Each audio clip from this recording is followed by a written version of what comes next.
السلام علیکم ورحمۃ اللہ وبرکاتہ. کیا حال ہے آپ سب کا؟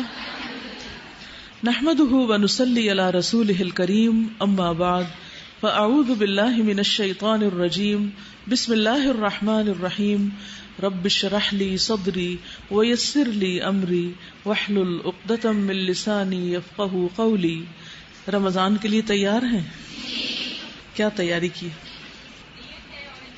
نیت ہے اور تراویح کی نیت ہے، اور ذہنی تیاری کی ہے. اور اچھا یہ بتائیے، آپ لوگوں نے کتاب شروع کی ہے شہر رمضان؟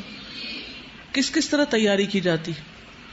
پلاننگ کرنی ہے، اور کیا کرنا ہے؟ گھر کی صفائی کرنی ہے، کر لی؟ اوکے.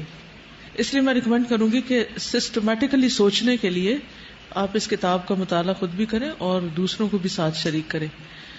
تیاری سے مراد صرف کپڑے دھونے اور گھر صاف کرنے کی تیاری نہیں، تیاری سے مراد روحانی تیاری بھی ہے کہ ہم واقعی رمضان میں کچھ کر سکیں. ٹھیک ہے؟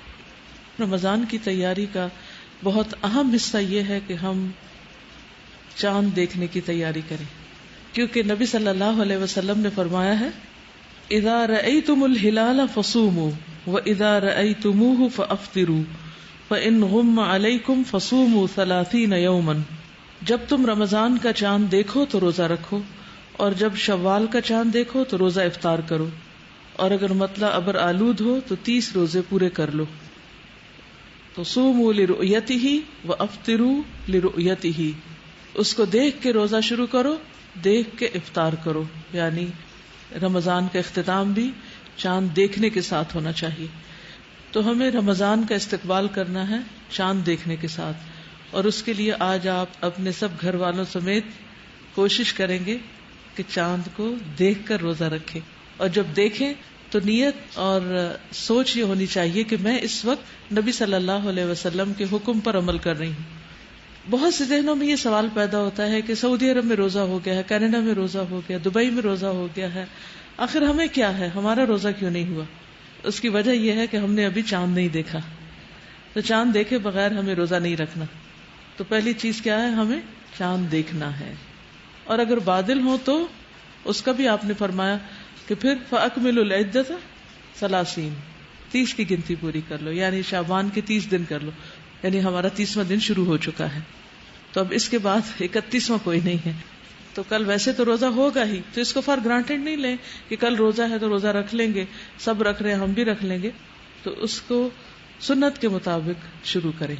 اس کی کیا وجہ ہوتی ہے کہ سعودی عرب میں چاند نظر آ جاتا ہے اور ہمارا نظر نہیں آتا؟ ٹائم زون کا فرق ہونے کے علاوہ آپ دیکھیے کہ چاند کب دکھتا ہے؟ جب سورج ہوتا ہے یا نہیں ہوتا؟ نہیں ہوتا. سعودی عرب میں سورج ہم سے 2 گھنٹے بعد غروب ہوتا ہے، یہ معلوم ہے نا آپ کو، 2 آورز کا ٹائم ڈفرنس. تو 2 گھنٹے پہلے، یعنی اس وقت اگر 7:15 بجے سورج غروب ہو رہا ہے تو ہمیں 5:15 بجے چاند دیکھ لینا چاہیے. نظر آئے گا؟ کس کس کو نظر آئے گا 5:15 بجے چاند؟ نہیں نظر آئے گا. لیکن بائی دا ٹائم چاند سعودی عرب تک پہنچے گا تو وہاں کیا ہو چکا ہوگا؟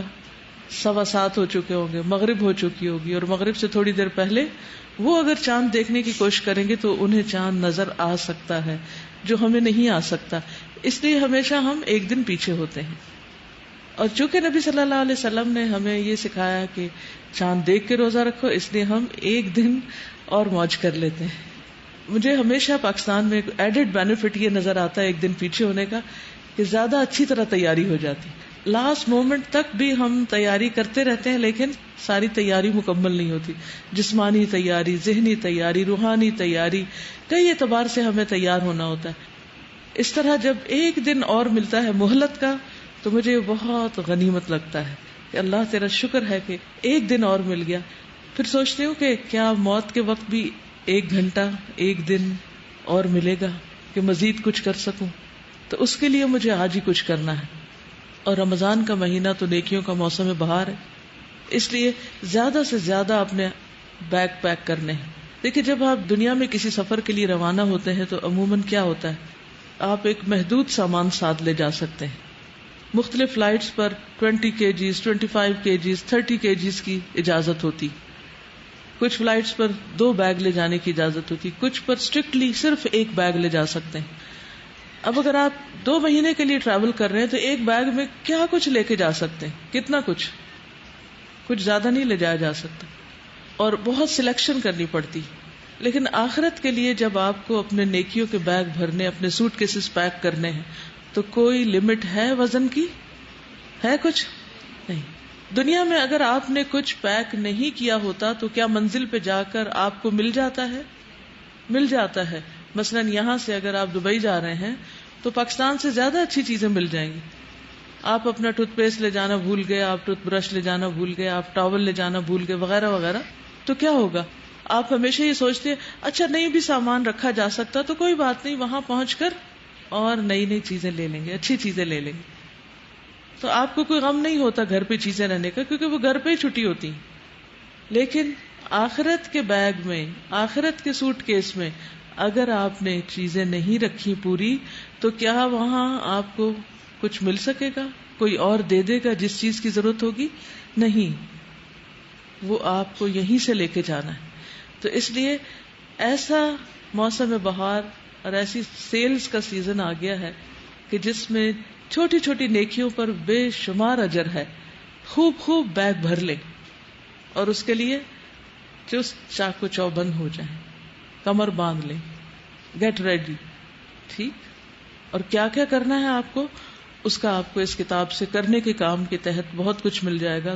تو میں یہ چاہوں گی کہ آپ اس کا صرف ایک بار نہیں کئی بار مطالعہ کر لیں، تاکہ کوئی کرنے کا کام رہ نہ جائے، کوئی بھی سامان پیک ہونے سے چھوٹ نہ جائے. آخرت کا سفر تو ہمارا ہر وقت جاری ہی جاری ہے. کس کس کو چاند دیکھ کر دعا پڑھنی آتی ہے؟ الحمدللہ سب نے زبانی یاد کر لی. جنہوں نے یاد نہیں کی وہ کتاب ساتھ رکھے، اور جس وقت چاند دیکھے تو ایک نظر نیچے دیکھے، ایک اوپر دیکھے، نیچے دیکھے، اور دعا پڑھ لیں. اللہم اہللہ علینا بالیمن والایمان والسلامت والاسلام ربی وربک اللہ. یا اللہ ہم پر یہ چاند امن، ایمان، سلامتی اور اسلام کے ساتھ طلوع فرما. اے چاند میرا اور تیرا رب اللہ ہے. یعنی ہمارے اور چاند کے بیچ میں ایک چیز کامن ہے کہ دونوں کا رب اللہ ہے. یعنی چاند ہمارا رب نہیں، کیونکہ کچھ قومیں چاند، ستارے، سورج ان چیزوں کو پوجتی ہیں، تو ہم ان کو نہیں پوجتے. یہ تو صرف اللہ کی نشانیاں ہیں جو ہمیں اوقات بتانے کے لیے اور دیگر فائدوں کے لیے دکھائی گئی ہیں، ورنہ اصل چیز یہ ہے کہ ہم سب کا رب اللہ ہے. جیسے ابراہیم علیہ السلام نے چمکتے چاند کو دیکھ کر سوچا کہ شاید یہ رب ہو، لیکن جب غروب ہوا تو کہا کہ یہ رب نہیں ہو سکتا، تو وہ رب نہیں. دوسری دعا ہے اللہ اکبر اللہم اہلہ علینا بالامن والایمان والسلامت والاسلام والتوفیق لما تحب وترضى ربنا وربک اللہ. اللہ سب سے بڑا ہے. اے اللہ یہ چاند ہم پر امن، ایمان، سلامتی اور اسلام کے ساتھ طلوع فرما، اور اس چیز کی توفیق کے ساتھ جس کو تو پسند کرتا ہے. یعنی ہمیں اس مہینے میں ایسے کام کرنے کی توفیق دے، اور نہ صرف یہ کہ اس مہینے میں بلکہ سال کے ہر مہینے میں، کہ جس سے اللہ سبحانہ وتعالی راضی ہو جائیں. ہمارا اور تیرا رب اللہ ہے. تو اللہ کرے ہمارا یہ رمضان گزشتہ تمام رمضانوں سے بہت ہی بہترین ہو. چلیے